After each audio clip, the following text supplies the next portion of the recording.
Did anyone get one of my flyers? Everyone got one of those? That's great. I want you to take a look at the front of this flyer, and I want you to look in red and see my tagline, my theme, neighbors working together. Now, it's not just a tagline. It's not just a theme that I made up. It's a belief.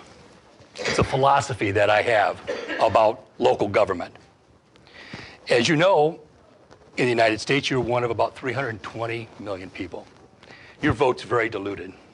In the state of Michigan, about 10 million people. In the county, a couple million. It's right here in the local government. You're one of about 28,000 people in Plymouth Township. You have the greatest impact with your vote there. Not only that, the people who you vote for should have an intimate relationship with you. It shouldn't be some big party apparatus doing something. It should be your neighbors. They are your neighbors who are working with you and for you at the same time. Now, some of you see in the back of there, you see that being that nice little police uniform. That's back when I had all of my hair and all of my teeth and a very dark mustache. But in law enforcement, one of the things we always look to is when we're investigating crimes, and you guys have seen this in all the shows, what is the motive of the person doing the crime? There's all the elements of the crimes, there's the facts of the crime, and then one of the things we want to know is the motive. What is their motive for doing that? That tells us the why. The what we figured out. He shot the guy's dead. Why did he do it? That's an important question. I think if you were to think about what's the motive of Ms. Councilman and Mr. Edwards, I think you already know that. You know that they've brought Shannon Price in. He's the bag man. In law enforcement, that's the person carrying the money. They've brought him in to save their skins. He's a political operative, and he's there to bring in all the money and bring in all the national and state run political apparatus to help them. I think we know Mr. Price's motive.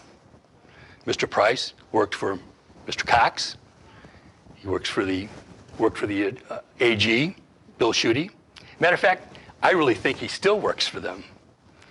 I think he's still working for them, and he's not working for us. And so his motive is to assist them bringing the national and state political apparatus, having their tentacles reach down into the local government and have control and have power. Now, that's what politicians do. That's what parties do. But that's not what we need. We need neighbors working together. Earlier, we had Kurt Heise speak, and he described his motive. We had Mark Clinton speak, and he told us his motives for doing stuff. And later on, we're going to hear from Don, and he's going to tell you his motive. So what I'd like to do today is to tell you about my motive for being up here and running for office. And I'm going to do this in really kind of two parts. One part is going to be the what, remember? What happened? So I'm going to talk about the past 40 years that I've been a member of this community, of the greater Plymouth community. And I'm going to tell you what I've done. And then the second part of my conversation is going to be the years before that, which will tell you why. When I tell you that story, you're going to know what animates me, what makes me tick, why I do what I do, and why I've done what I've done over the number of years that I've been in this community. So I came to Plymouth in the middle 70s, and I worked a couple places at the same time. Packaging Corporation of America, those of you who've been around for a long time, the big blue building over on Sheldon Road by the viaduct, across from the old Western Electric building. I worked there, and I scheduled production. I was a math person. They hired me for my math skills and my organizational skills and logistics. So what I would do is order all the raw material that was necessary for making a corrugated container, not a cardboard box.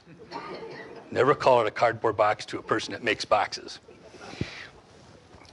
And I'd get all the material.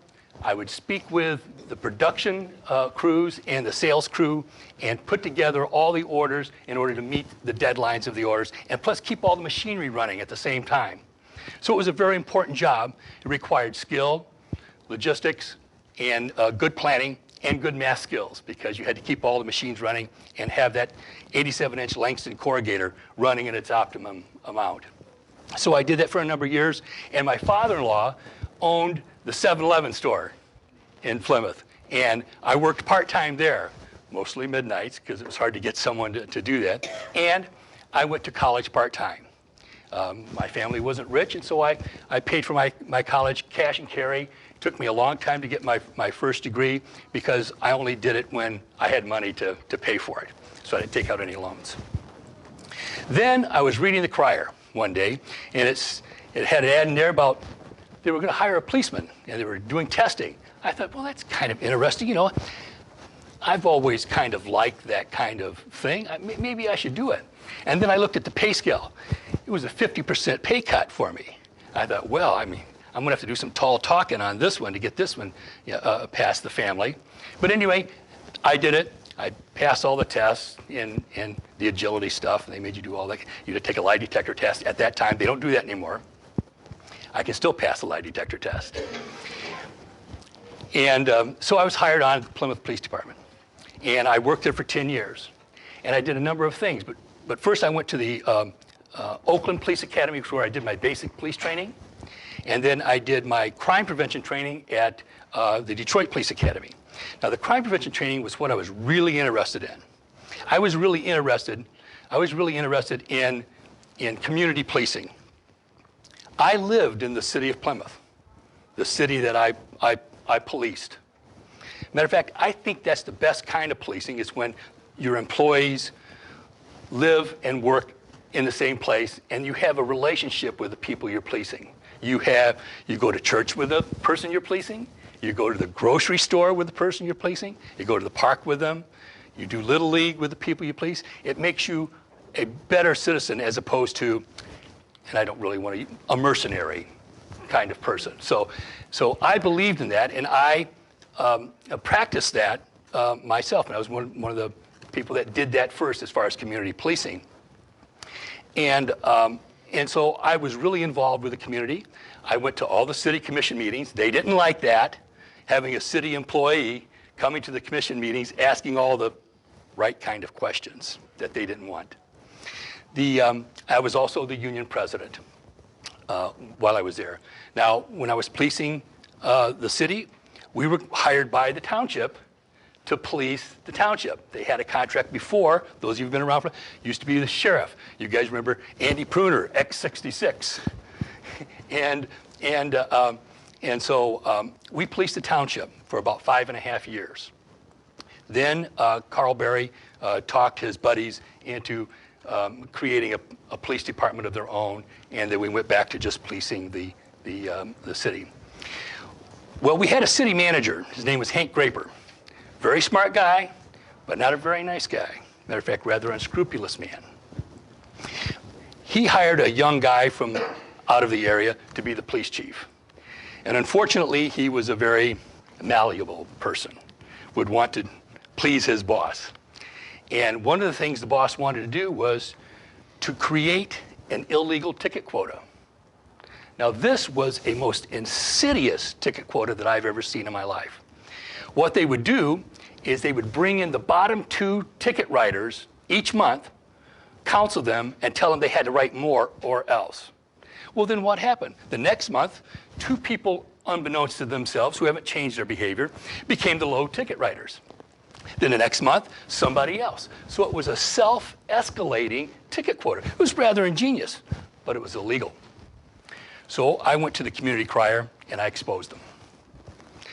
Need I say, they were not very happy with Jerry, and they fired me. And I said, well, I'm mad that you did that. I'm mad that you fired me. Now try to go get a job someplace else and being a fired policeman. I tried. Every place I went, they say, why did you leave? I was fired. Oh, we can't use you. Think about that. Here I am, a man with a family, trying to support them, and I can't get a job. So I said, well, one thing I'm good at is talking. Sometimes too much. But I went and got my real estate license. And then I went door to door in the city of Plymouth. I signed up to run for city commission.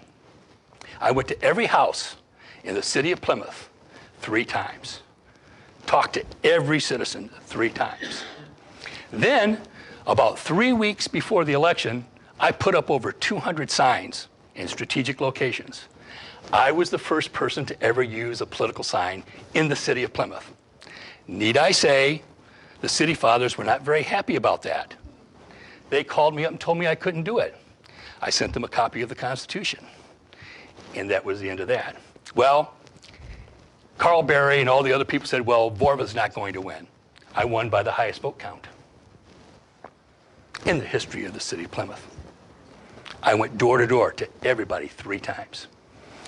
Then the city kind of had a problem. Here's someone they fired, who is, by the way, suing them, gets elected city commission. Gosh, what a conundrum. So they devised a settlement for me. They gave me $150,000 cash, money, and they paid for my health insurance for myself and my family, and they're still paying for that. It's to the tune of about $600,000 from 1989 to now. While I was a city commissioner, I made sure that they did all their bids properly. All of you have seen the snowman in the park, haven't you? We had a rule in the city of Plymouth that any purchases over $5,000 had to go through the commission. The snowman was $15,000. The snowman. The snowman in the park. It's always Kellogg Park. I'm sorry, in Kellogg Park. Well, the director of Public Works said, "Well, I know how to do that." He bought the snowman in 3 parts, so he could buy it from a friend, and he bought it in 3 parts. So I put us into all those kind of things and made sure the bidding process was done well. The city manager who fired me lost his job, and as a matter of fact, I knew that he was not a very nice man and not very honest. I made him pay back $30,000 of misappropriated funds that he used in his expense account. He had to pay back $30,000. The police chief was not long-lived there anyway. I made his life miserable. And so he went someplace else. While I was there, we, of course, balanced the budgets. You have to balance the budgets, but we did a good job on that. I made sure that when it was my turn to do the bills, that I meticulously went over the bills and made sure that everything was correct and asked questions about why are we spending money on this. You have to have people do that.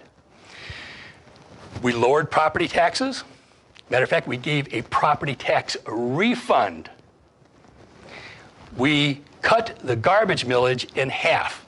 We've spent 3 mills on garbage. We cut it to 1.5 and started the first ever in this area recycling program.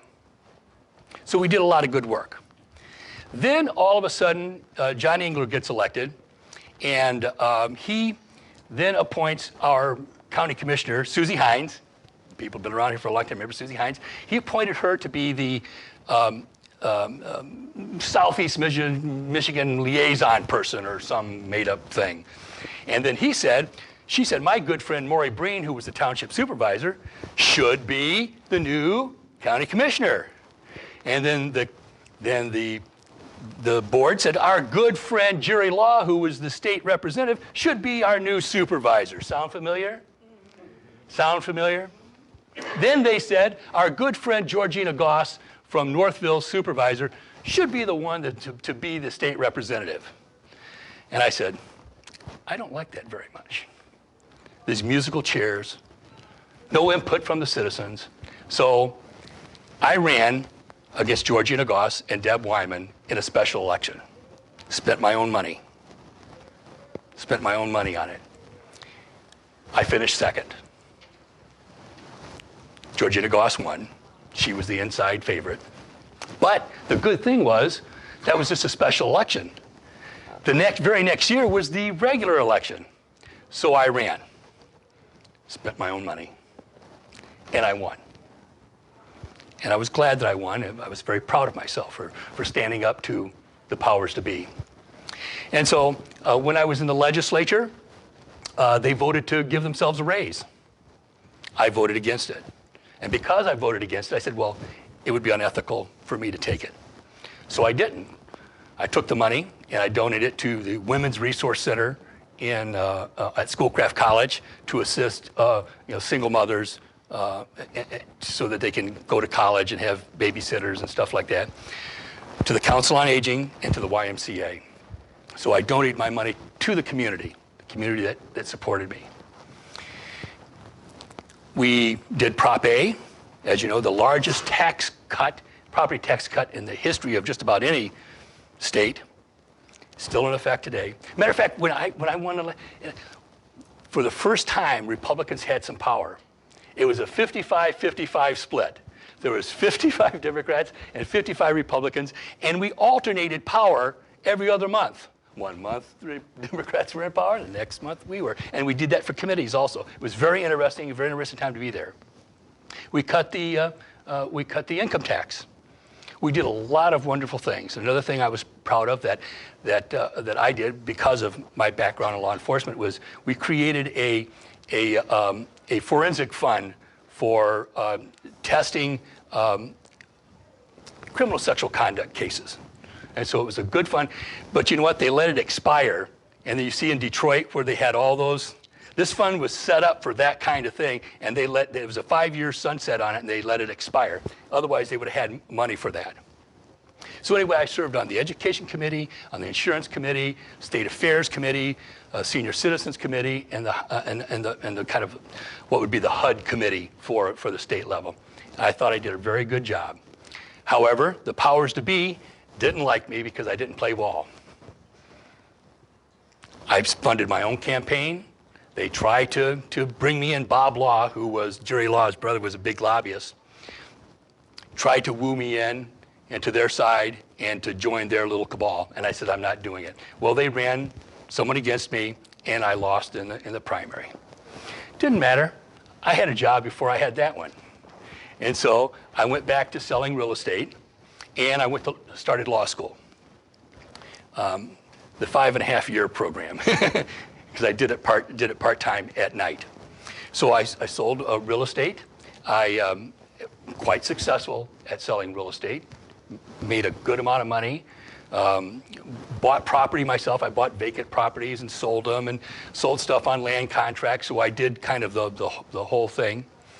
And whenever an issue would come up in the community, I was always active on it. When the city tried to do a Headley override, I spent my own money, put flyers together, went door to door, and defeated it. Then, in 1996, the Plymouth Township, the city of Plymouth, the school district, and Canton Township got together to buy new voting machines. We used to have the old mechanical ones. I don't think anyone here old enough to remember that. So they wanted to buy new voting machines. Well, what they decided to do was to buy the touchscreen voting machines. And I spoke with Linda Langmesser, who was our clerk here. And I said, Linda, I don't know if I like these things. She says, Jerry, they're not a good deal. She says, there's no paper trail.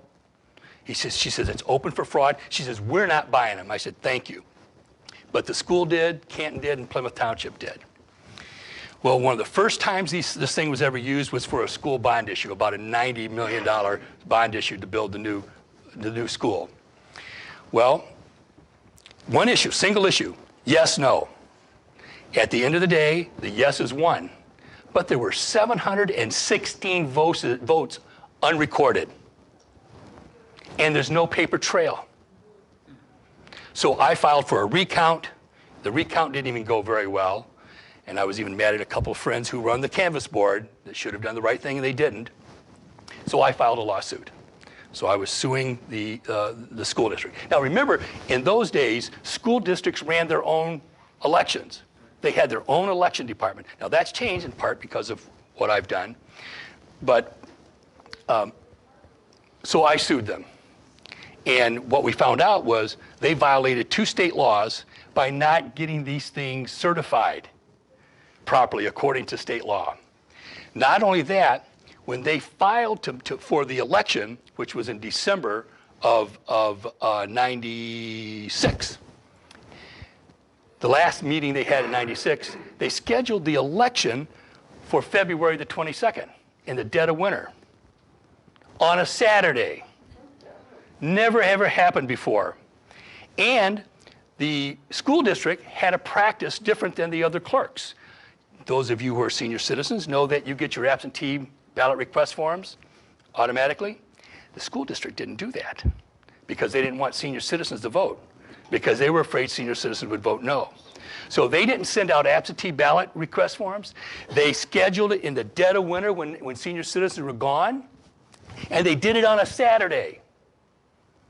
All of these actions, as far as I'm concerned, are unconstitutional because they're trying to create an outcome. When a government tries to create an outcome, having these kind of stealth elections and doing anything, sorry, it violates the Constitution. Anyway, I sued, spent my own money, tens of thousands of dollars, and went all the way to the state Supreme Court. I got summaried out in the beginning. Those of you who are attorneys know what I'm talking about. But they just summaried me at the local level, and I appealed it all the way up. I asked my wife at the time, I said, can I go to the U.S. Supreme Court? She says, yeah, if you want to do that, you can. I thought about it, and I said, well, this is going to take 5 years. So then I stopped the lawsuit. They sold the bonds, and because of the timing, those of you that know anything about finance and arbitrage, they actually got more money. They got $10 million more than they were before, for less cost. And so it was a boon for them. And as a matter of fact, I think the rumor I heard, and I've never been in to see, that they built a mock courtroom in the Plymouth High School there, a very nice one. I think they named it the Honorary Jerry Vorva Courtroom. So anyway, I spent my time going to law school and selling real estate, raising our kids. My wife and I homeschooled our kids for the first 6 years, and then we sent them to Green Hill School in Ann Arbor, where they all graduated. They're all, the last two are still in college. But anyway, so I spent my whole life here doing those types of things, taking on issues when nobody else would do it. I was the guy that stood up and said, the king has no clothes. And so I spent a lot of time and effort doing that, and to great harm to myself. Remember, I got fired? I had people picketing my for sale signs. And when I was doing an open house, I had people come and picket the homes that I had for sale because they were mad about the school election. I said, well, this is not about school, it's about voting. It's about the fundamental right to vote. It's not about the millage, it's about the fundamental right to vote. So anyway, that's the kind of things that I've done over the many years here. And now I want to get to the why I did those kinds of things. Excuse me.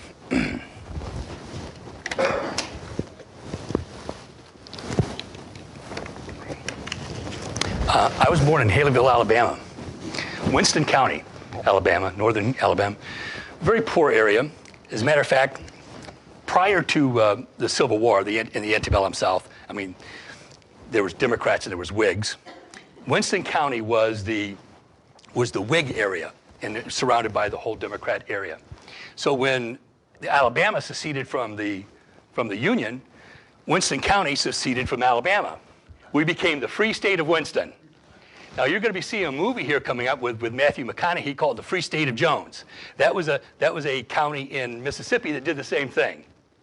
Well, they were suppressed. So sometimes some of my nature may come by naturally to take on issues. But in the poor South is where I was born. My mom was one of 16 kids, and her father and mother were first cousins.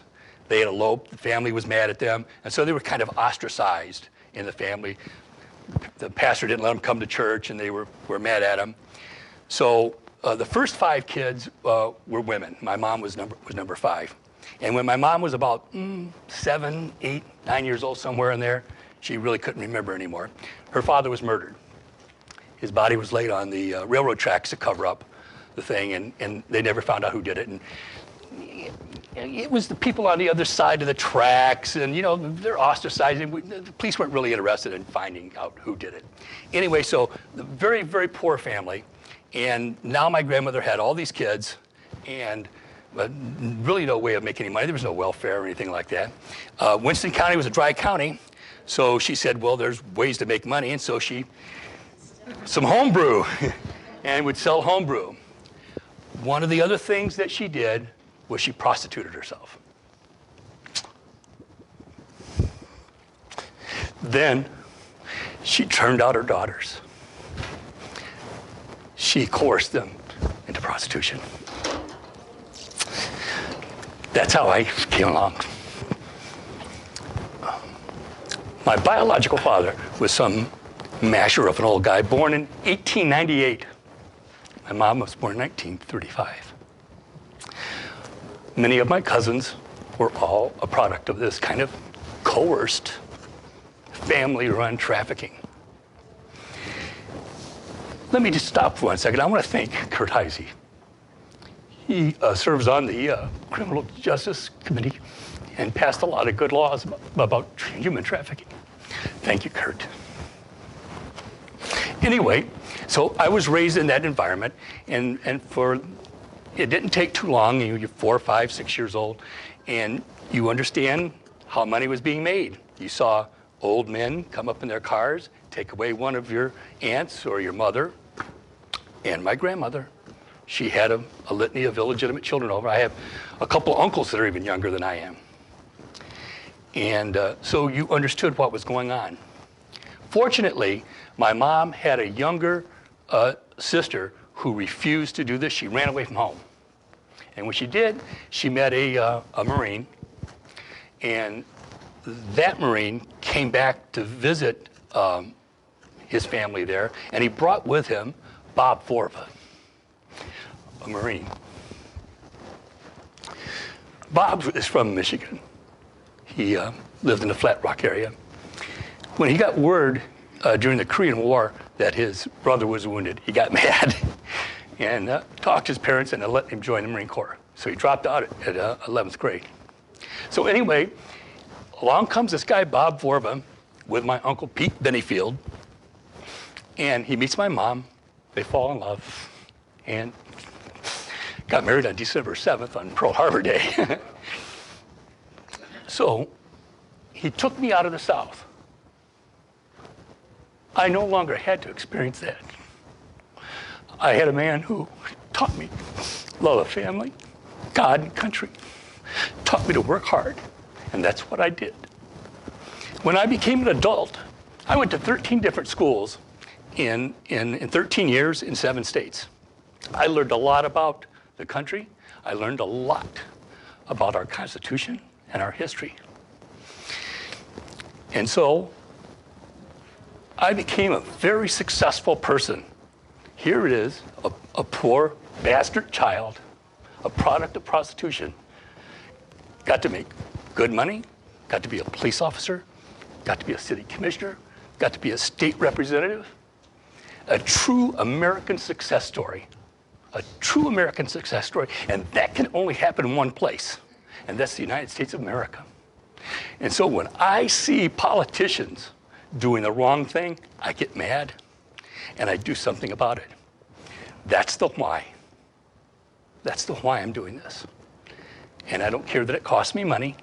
I don't care that it costs me pain of being shunned. I don't care. I think this is a great opportunity because you guys are about neighbors working together. That's what this organization is. I'm so proud of you guys that you guys are standing up to, and I want to help.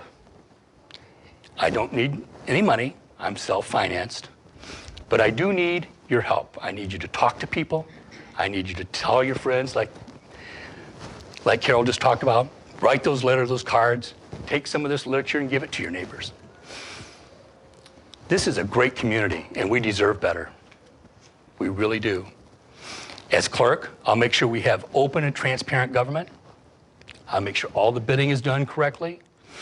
I'll make sure you have no stealth elections. I won't stand for it. I will not stand for that kind of behavior. I fought it all along. I think I've proved that. FOIA requests. You shouldn't have to pay money to get information that's yours. A citizen of this community should not have to. They should just come up to the clerk and say, hey, Jerry, can I have this? I go, yep, I've got it right here. You've already paid for it. It's yours. All the nonsense will come to an end. We'll have planning meetings to where we don't end up with this last-minute emergency, we got to vote for this, or otherwise bad things will happen. We'll have planning meetings. They'll be open. I want to live stream the meetings and planning meetings that will have open and honest government. I only need one thing: your vote, your support, your continued pledge to work hard for your own government. I'll work hard for you.